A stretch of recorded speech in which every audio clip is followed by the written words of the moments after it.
سورة العلق. بسم الله الرحمن الرحيم. اقرأ باسم ربك الذي خلق. خلق الإنسان من علق. اقرأ وربك الأكرم الذي علم بالقلم علم الانسان ما لم يعلم. شروع اللہ کا نام لے کر جو بڑا مہربان نہایت رحم والا ہے. اے نبی صلی اللہ علیہ وآلہ وسلم اپنے پروردگار کا نام لے کر پڑھو جس نے تمام کائنات کو پیدا کیا، جس نے انسان کو خون کی پھٹکی سے بنایا. پڑھو اور تمہارا پروردگار بڑا کریم ہے جس نے قلم کے ذریعے سے علم سکھایا اور انسان کو وہ باتیں سکھائیں جن کا اس کو علم نہ تھا.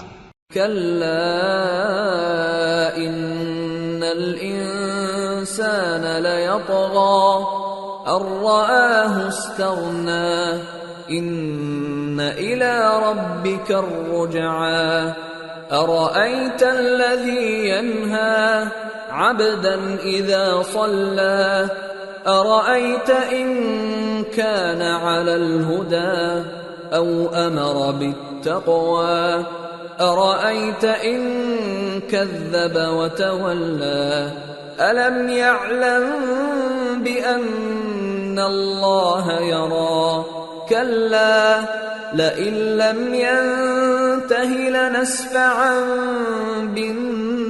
بالناصية ناصية كاذبة خاطئة فليدع ناديه سندع الزبانية كلا لا تطعه واسجد واقترب.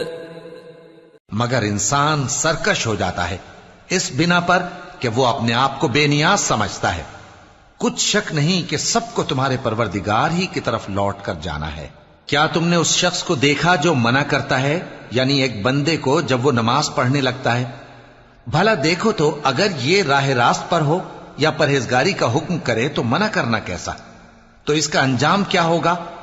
ذرا دیکھو تو اگر اس نے دین حق کو جھٹلایا اور اس سے منہ موڑا، کیا اس کو معلوم نہیں کہ اللہ دیکھ رہا ہے؟ دیکھو اگر وہ باز نہ آئے گا تو ہم اس کی پیشانی کے بال پکڑ کر گھسیٹیں گے، یعنی اس جھوٹے خطاکار کی پیشانی کے بال. تو وہ اپنے یاران مجلس کو بلا لے، ہم بھی دوزخ کے فرشتوں کو بلائیں گے.